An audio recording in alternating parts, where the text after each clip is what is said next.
Hello again, everybody. Welcome back if you have returned from the last class, and welcome in if you are just joining us.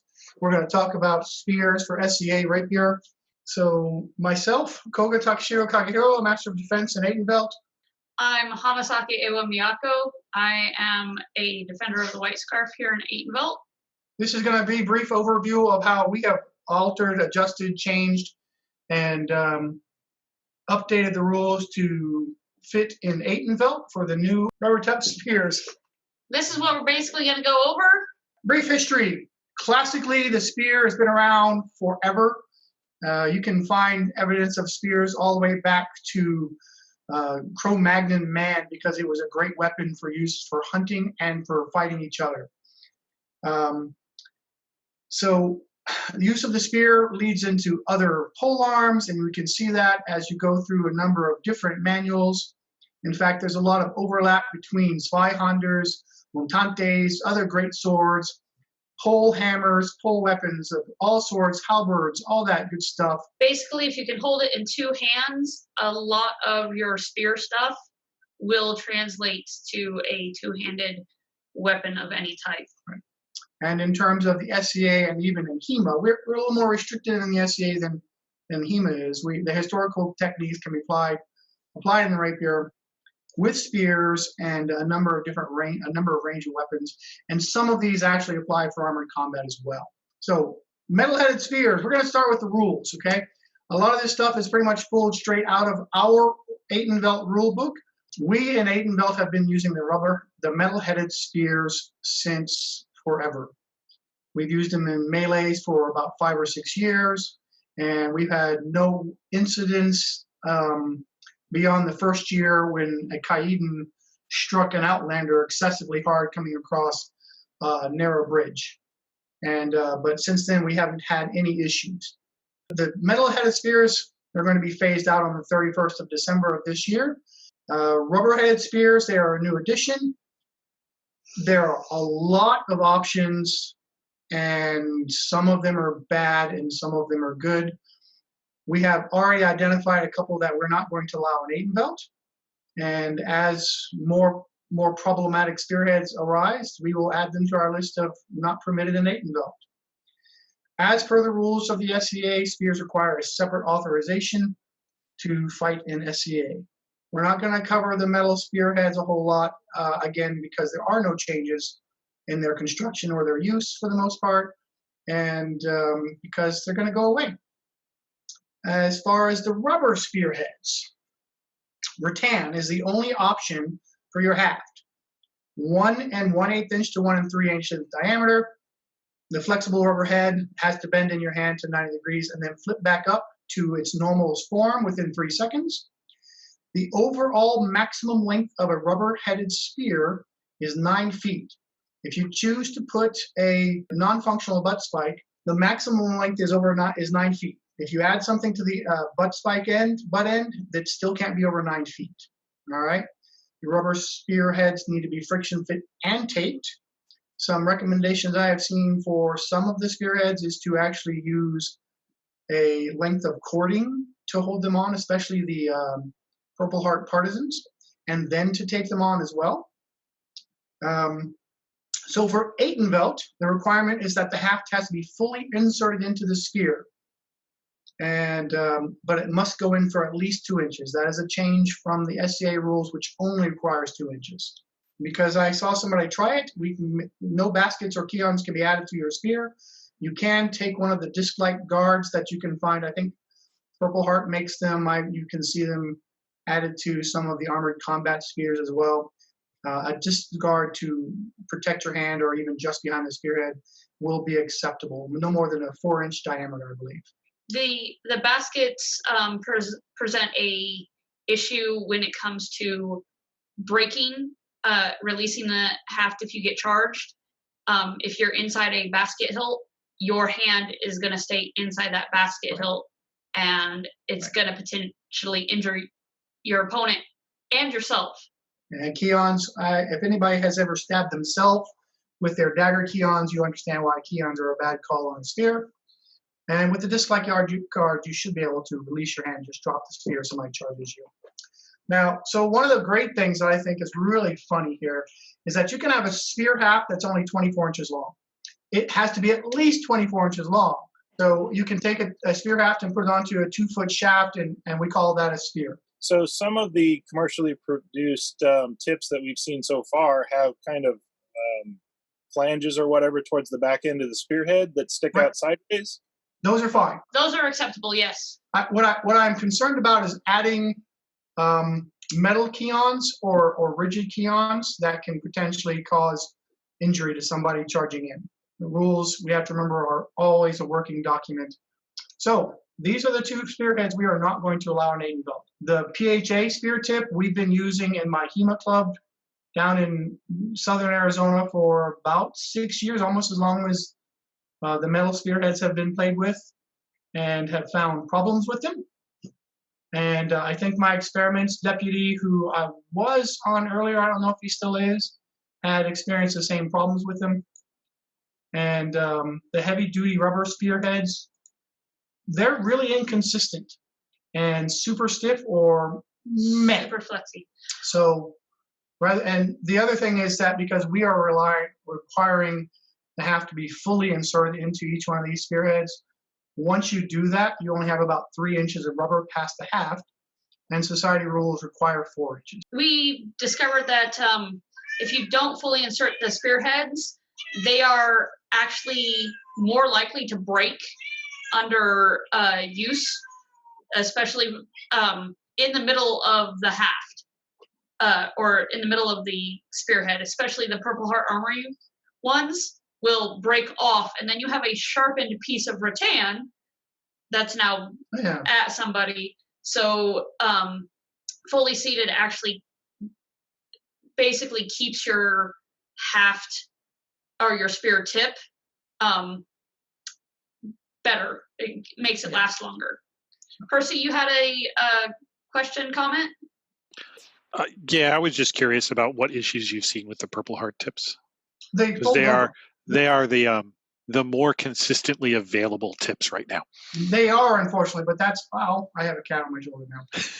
they are, I understand that. And I know a lot of folks went out and bought the cold steel ones because they're super desirable. The Purple Heart ones, when you only insert them 2 inches, what happens is where that collar is, the rubber over time, after about 6 months or so of constant use, it literally folds over if somebody charges in to try and get past your spear. So instead of a nice easy shot, you are stabbing them with a piece of rubber covered rattan into the belly. You actually get the impact of the spear point, and then you get a secondary impact of the haft.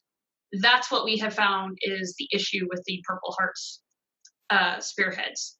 Okay, I appreciate it. Thank you. Yeah, no sweat. And as far as the heavy duty rubber spearheads, the complaint in our experiment is that they're a little stiffer than we would like to be hit with. That's all. So, and unfortunately, those are just inconsistent. I know some folks get some that I saw a video on the Facebook spear group the other day.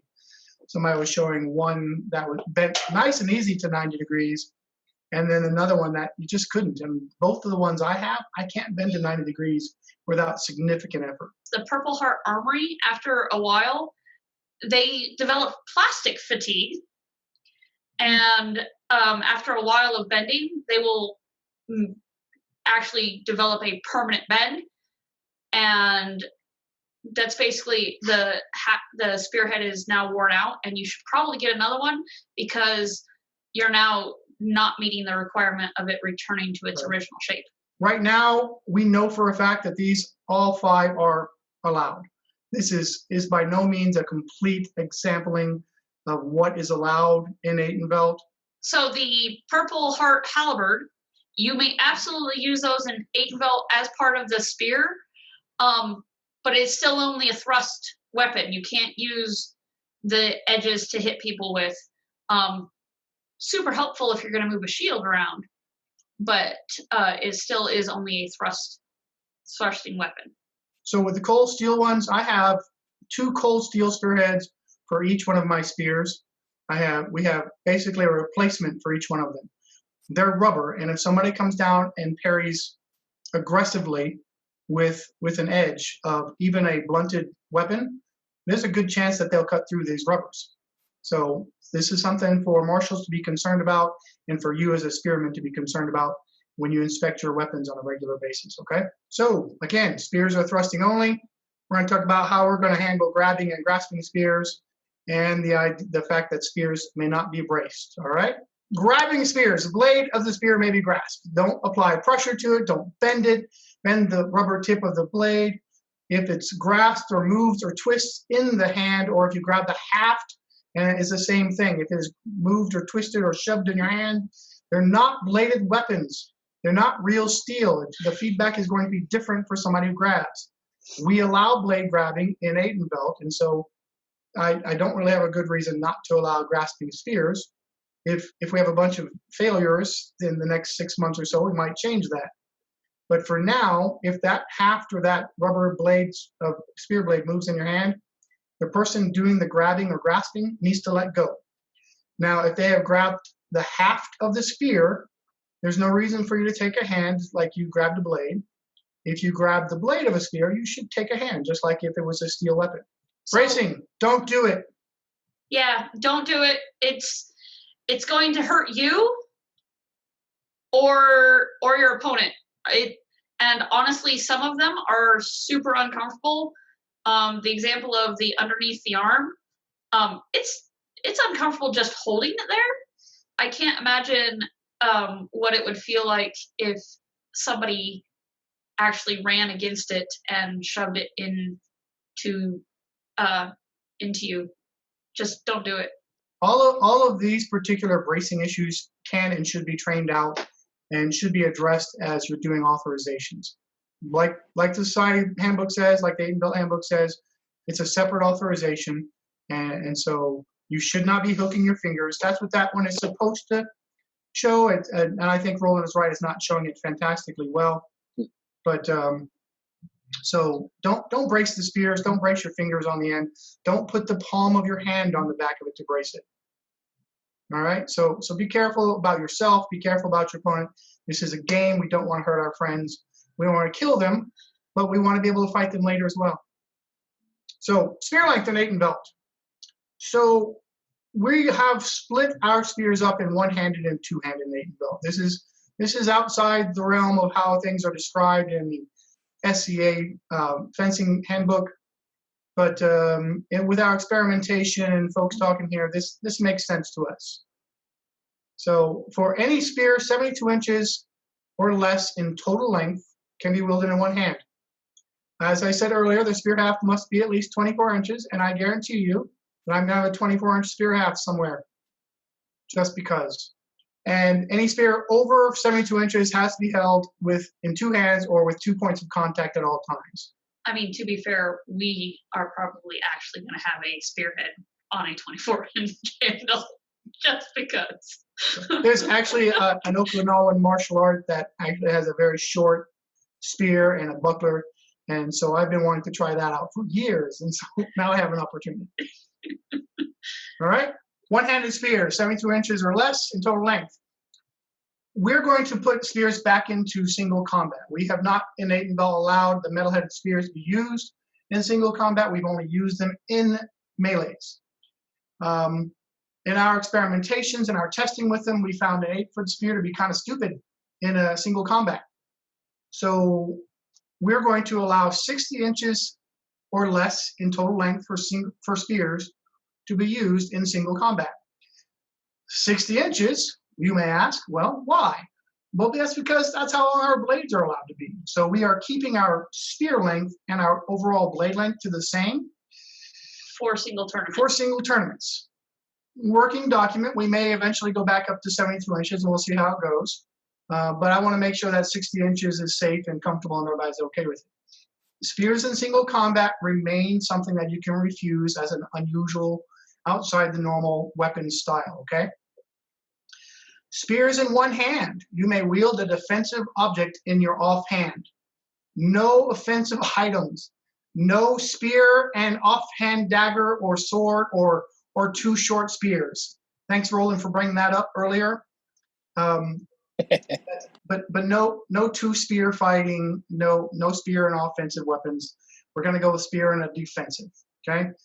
What makes good sense is bucklers and rotellas, and those are great. And I know what we will see in the SCA will be cloaks and batons as well with spears. This spear that is depicted here is actually 66 inches long. And where the blue tape is near the butt, that's the 60-inch mark. That is like that because we were in discussions for some time about how long we should allow spears to be in single combat. And so there's no intention of limiting the shield size? If you want to come out with a door shield on the melee field in Atenveldt, you're allowed to do so. If you want to come out with a door shield in a singles combat tournament, single tournament combat in Atenveldt, you're allowed to do so. We haven't put limits on those for a long time. I think the initial rule set had one, but they haven't had a limit on our size of bucklers forever. And so I don't see any reason to add one back. We'll see what happens. All right, spear in two hands. Any spear over 72 inches in length. You may use a defensive object with a two-handed spear. Mostly this is intended to protect your hand from being sniped. I haven't put a limit on the size of it, but we do talk about the requirement that it cannot interfere with your ability to hold and control the spear in both hands at all times.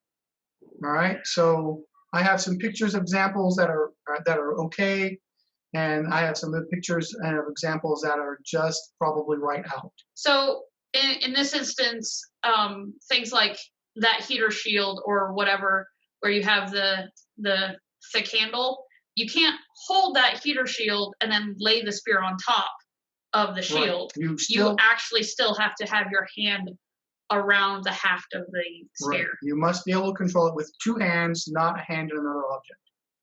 So for us, pool cueing has come back. We allow pool cueing now again. The original experiment with the metal spear guides allowed pool cueing. We demonstrated that it was a lot safer to do it that way than with keeping your hands locked. If you have a metal spear and you ever get to go out and practice again in Atenveldt, feel free to pool cue with your metal spearhead. Practice, practice, practice. But you must keep both hands on the spear when you're pool cueing. We're not doing the full extension that they allow in armored combat. That is expected in normal armored combat. You must keep both of your hands on the spear to pool cue. So if you're using a two-handed spear with a defensive object and somebody knocks the spear out of the hand that has the defensive object and you're like, backing up because it's melee or whatever, are you going to get in trouble for blocking with it because you don't have your hand on the spear? I think this is going to be a case by case. The intent is that if you have two hands on the spear and you have a defensive object in one of your hands, you shouldn't be any more at risk of losing the weapon in your front hand, whether it has a defensive object or not. So right, but it's going to happen. It would be the same as, because we experienced it when we had to have our both hands locked. That front hand, because we're trying to keep it loose and stuff so we don't gap people, would not get knocked out of our hands. Right. No, you're not going to get in trouble because you lost the grip. You should try and regain your grip as quickly as possible because you don't want your spear on the ground. Right. No, I get that. What I'm referring to is like blocking attacks with your defensive object. If you're retreating, you're not trying to be aggressive. You're trying to regain control of your spear. I don't see that as a real issue. Okay. I mean, it's going to happen. That's why I brought it up. Oh, it's happened in the past. Like Eiwa says, we've had metal spears knocked out of our front hand and then try and retreat and have to try and recover that spear at the same time. And I've watched Master Heinrich just block with his off hand when people try and thrust at him and he's trying to run backwards and regain his spear control. So I don't foresee that being a big issue from either perspective. When you brought up the defensive hand protection for single hand or two-handed spears, are we also, was there anything about like leather hooks to simulate on a rubber, like cold steel head? using as You a. may not add keons to your spearhead. If you want to add a leather rounded tip, a leather rounded guard, that's okay. But don't add keons and don't make a basket.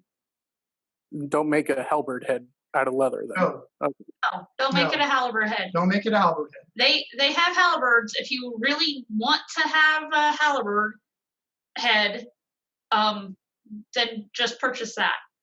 When you lose your hand, you're using a spear of two hands. In the past, when you have with the metal-headed spears, if you have lost your front hand, you have basically lost the ability to fight. This example here shows how you can do that and maintain 2 points of contact. You grip the middle of the haft with your remaining hand, and put the butt end underneath of your arm. Don't brace it. That's really uncomfortable and super not safe. You need to have that end sticking out, and this allows you to continue to fight. And when you have it underneath the arm and behind you, if somebody rushes the spear and they don't clear the spear before they run into it, you can loosen your grip on the front, and it will just slide underneath your arm and prevent injury. Hopefully not gag somebody behind you. We'll see how it goes. All right. So the next slide is holding the spear in two hands with your defensive. This is what we were talking about fully being able to hold on to the spear. This is Taka's hand. Taka has beefy hands. He can't really use that cold steel buckler and hold the spear and maintain good control over the spear haft. Not saying that you can't use the cold steel bucklers, just make sure that your hand actually goes completely around and you have good control over the spear haft versus barely hanging on to the haft. And so the other one not good, which is a metal buckler with a smaller metal handle. I would be super uncomfortable trying to wield that spear like that. So it's to me, that's just not a good call. Over on the left-hand side, I have a little tiny rondelle on the top picture, and that is literally just an elastic string holding that on my hand. That is perfect. That's beautiful, and it keeps my hand somewhat protected from sniping shots. On the bottom, we have you can't see it, but it's a Captain America shield with just a basic cloth strap there. Same thing. I could easily take my cold steel buckler, remove that handle, and put a leather strap or two on it, and I would make that usable for the spear in two hands with an offhand defensive. So cold steel bucklers aren't ruled out. You just might need to modify them a little bit. All right, pool cueing versus full extension. All right, you want to hit the pool cueing. So this is what we consider pool cueing. Both hands stay on the spear, maintain pretty good control of it. Luke Walker of Sky there is my buddy. He's got a very flexible rattan spear. Do that one again. Okay. Pool cueing. That's what we call pool cueing. All right. For full extension, you're actually removing your hand from there. In armored combat, I traditionally take a step as well. So I didn't do that here because of our range and because we chose not to wear masks for this. But you can see Luke Walker of Sky with that actually more flexible rattan. I got both of these pieces of 7-foot rattan from Purple Heart Armory, and there's a significant difference in the flexibility between them. And so Luke is a much smaller person than I am, and he loses more control of that spear. So this is no good. You just cannot maintain good control, and so we've ruled that out for Atenveldt. Okay. Does that answer your question, Don Pug? It does answer my question. The cross step was one of the questions I have. It sounds like you're going to allow that if you don't drop the hand. Oh yeah, absolutely. Onsteor did, when we did the experiment through the phases, we did include full extension, and we are allowing it. It is a matter of training, absolutely. Yeah. Well, when you start using a spear in one hand, and to a certain extent, you are essentially doing full extension. But yep, correct. So, but with the 7-foot, 8-foot, 9-foot spears, especially with a rattan haft, they become very flexible. and they become very bouncy. And I'm really, because the haft is so far out there, I'm super concerned about people stomping on the haft and breaking it, or stepping on the rubber spearhead and pulling it off accidentally. We actually do have one of our gentlemen who had his metal spear stepped on and bent, but it's a rapier blade, and so it bent like rapier blades do. The thing that we have done when we were practicing with the full extension is we can't consistently get individuals, even with training, to be able to do that for the different sizes. I know for myself, there is no way I could do a full extension with a 9-foot spear and it not drop immediately. I could throw it, and I could throw it with control so it didn't gack somebody, but then I have a 9-foot spear haft where people are trying to walk around. We're trying to limit the danger of no control, because we've had that.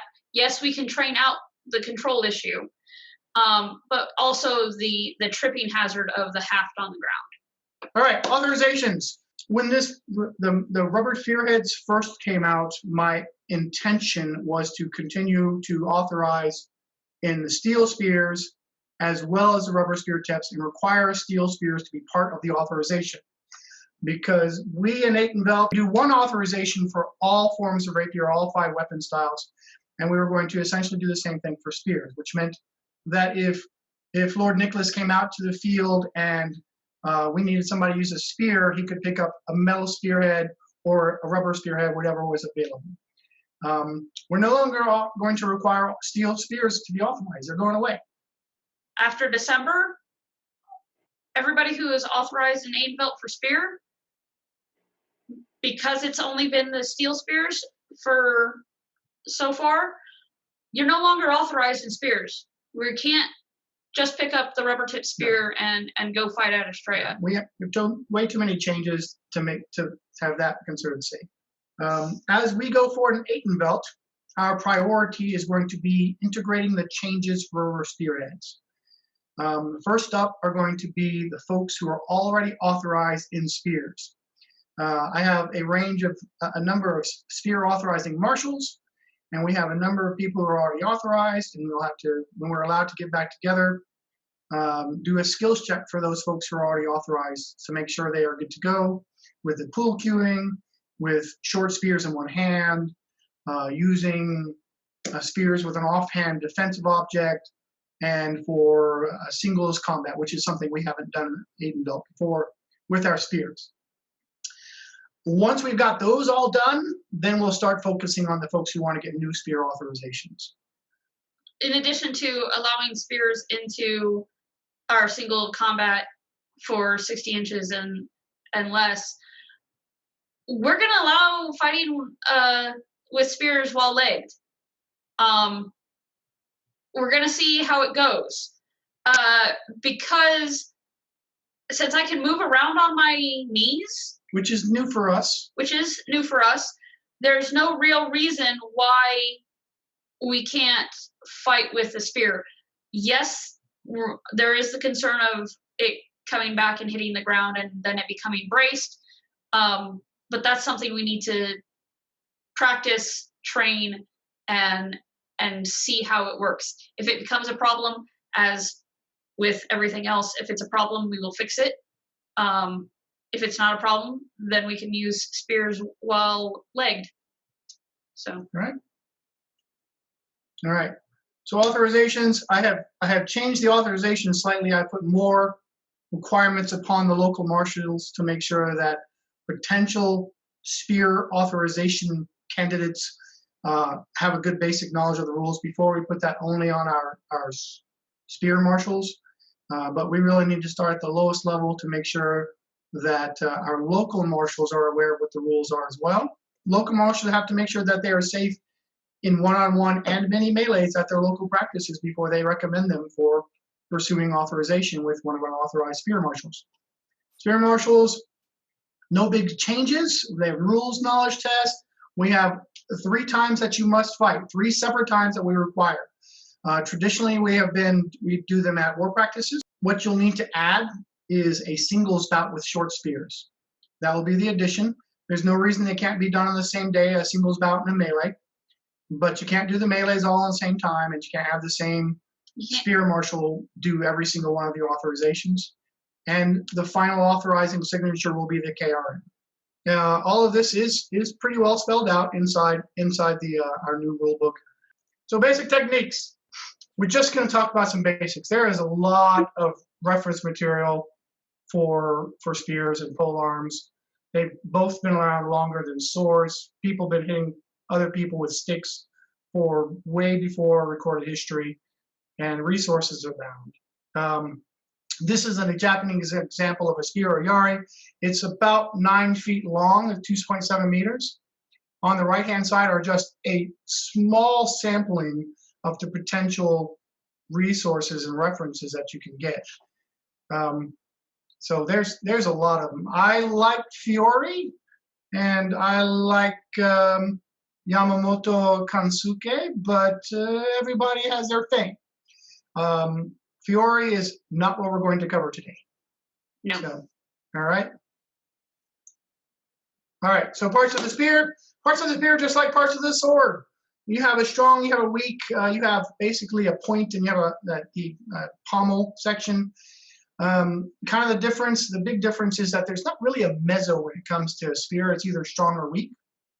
And the nice thing is that your strong and your weak can change reference points based on where your hands are. And so you can have a very small weak portion of your weapon or an almost non-existent one. This is a cold steel head, so the rubber spear tip is always going to be weak. It's just not going to be able to stand up to a blade pushing against it very well. But you can move your hands up and down and move your hands closer together. You know, this motion versus these two locations. It's going to make your spear stronger or weaker depending on how you have your hands placed. Spears in two hands. Hand placement, flexibility. I can move them all over the place, right? There isn't necessarily a primary or offhand when it comes to spear in two hands. The golden rule that you get from, I think, Meyer talks about it, is that if you are holding the spear on your right side, your right hand is closer to the tip, and if it's on your left side, your left hand is closer to the tip. And so I think I reversed that, but I think that's backwards. But anyway, it really just comes down to you have a lead hand and a rear hand. Right. You don't have a primary and off. Right. The golden rule is like any rules when it comes to fighting with swords or stuff. You know, they always say, don't do this or never do that. It's never do that until you need to. There's always an exception. There are guidelines. So really, the placement of your hands on the spear is what's comfortable for you. Okay. And especially when you're holding a spear in two hands, it's going to move. Your hands are going to move. All right. So we put this table together just to kind of, formalize what we're talking about. We have left lead orthodox.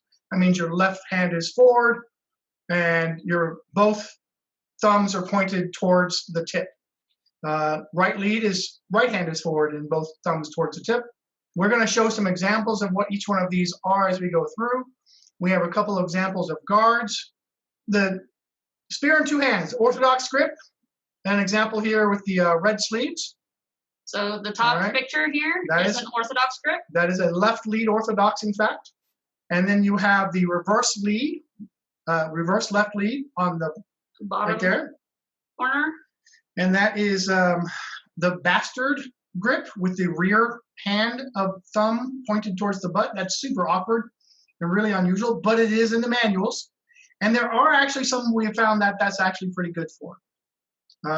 Honestly, it's really not bad for that middle guard. Yeah. To use the the bastard grip. And then finally the fully reversed grip. Both thumbs pointing back towards the butt end, and hopefully you can see the butt end on all of these. I think yes. Okay. Yeah. So those are the basic pictures, and you've got to get out and you've got to play with a spear or a shaft or whatever, a broomstick, and practice with it and see how it feels.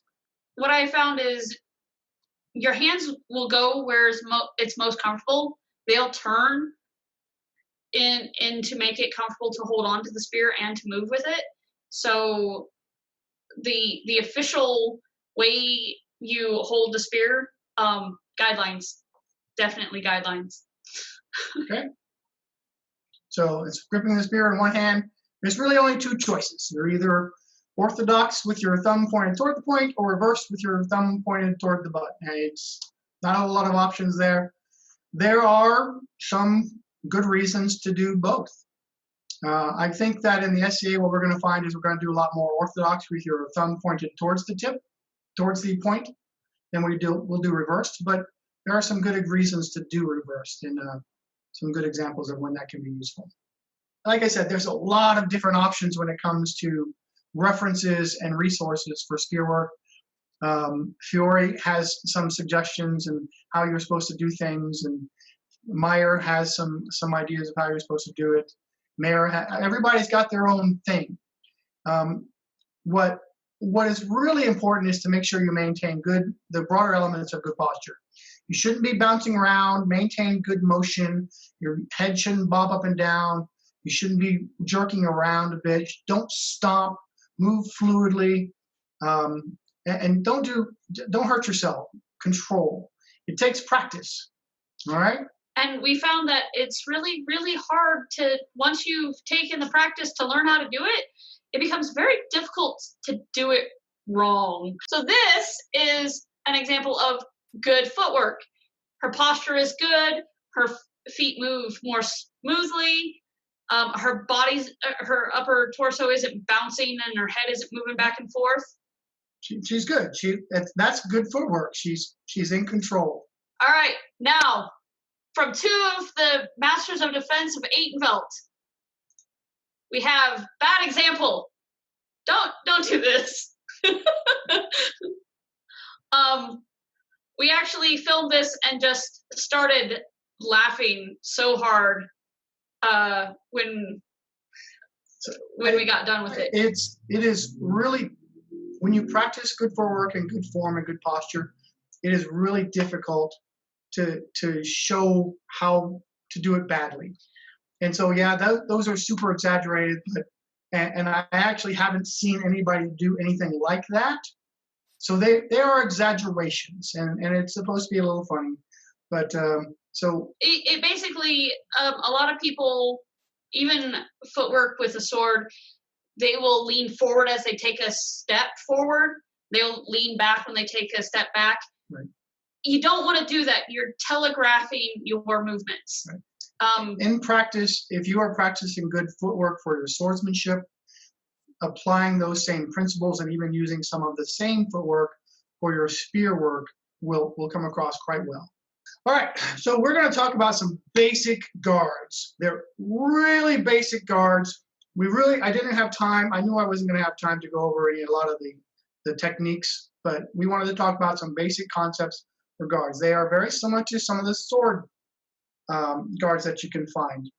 I pulled these from a number of different sources, and some of these come from not spear work, but pole axes or halberds, but they still apply to using the spear in the SCA. This is a high guard, and Fluffy, Destroyer of Worlds, be careful of him. Point straight up, this is a high guard. This is absolutely valid in the SCA.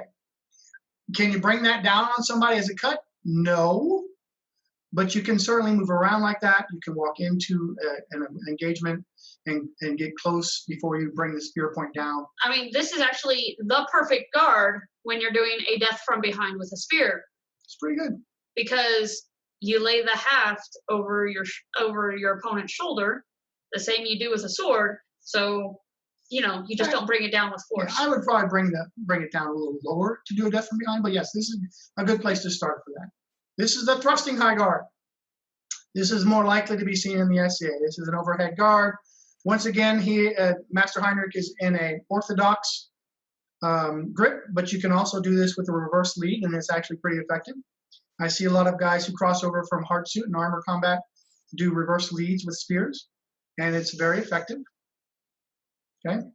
It is also very similar to what some people call Ox, or the window guard Finestra from Fiore. Similar, but not quite the same. Next one is a middle guard. Eiwa Kensai has got this in a reverse lead, but you could do this with an orthodox as well. You could also do this fully reversed. Yeah. All right, and this is a 66-inch spear, basically. And this is our low guard. Again, orthodox. This is actually really good guard for sniping the feet and legs of opponents. You can see the similarity so far to a lot of the sword guards that you use, especially for two-handed swords. And there is a lot of similarity between two-handed swords and spear use. So if you're practicing some of those, you can do some crossover, especially. This is Rudder Guard. I've seen a lot of people from the armored combat side will come out with that. Really, I've seen it less in a guard so much as when they shoot over a person in front of them, they end up in this position. This is also a very defensive guard. It's very easy to transition from this to bring that hot arm that's in the rear down, pivoting it around that front one and bring that spear point up really quickly and smoothly into somebody's chest or throat. So, and then we have a reverse rudder guard. Basically, all you're doing is swinging that point around from a rudder guard off to your side. This is not behind you. This is off to the right side. It's actually parallel to your body. The picture, sorry, that's me. I'm not a great photographer. But she is facing forward, and the spear is 90 degrees to her side. And she has got that one in fully reversed. This is one of those that actually could work pretty well with a bastard grip, with that front hand. So that could work out here. Fully reverse works. Orthodox is a little more uncomfortable. You really have to practice some of these and see how it feels for you. Some of us have less flexible wrists than other people. So the trailing guard and the reverse rear guard, the opponent, you can tell by basically the direction my head is. The one with my body twisted all the way around. I don't see that being very useful in SCA combat because we can't cut with the spear, and thrusting behind you when you're twisted like that, really awkward and unusual. But it is a guard that can be used potentially in singles combat, but use with caution, as swinging the spear around could cause the rattan to be very whippy, or you might just end up hitting your opponent with the haft. The trailing guard actually is more useful for a defensive. Again, when your spear point is behind you like this, it's a much longer weapon, and you're going to bring it back in front of you to your opponent. You run the risk of causing the rattan to whip weirdly, because rattan is a flexible material. So use these with caution and training. Overhead guard. Master Heinrich has this one pointed backwards and down. This would actually could be pointed upwards as well at an angle backwards. It's very similar to the first one we did, the high guard, but this one is more trailing back over the head. He's got an orthodox grip. We couldn't find a really good grip beyond orthodox to do this one in. You might be different. You might find it comfortable with another grip. Again, as Eiwa Kensai said, you've got to be very careful with rattan in our game, as we are thrust only and rattan's flexible, and you really don't want to smash somebody over the head in rapier with a piece of rattan, or even cut them with the spear. And I think that's it for us. Okay, we just wanted to cover some basic spear guards. We wanted to go over the rules that we're going to be using at Atenveldt for the folks who just wanted to see the spear rules. There is a lot to be done with spears.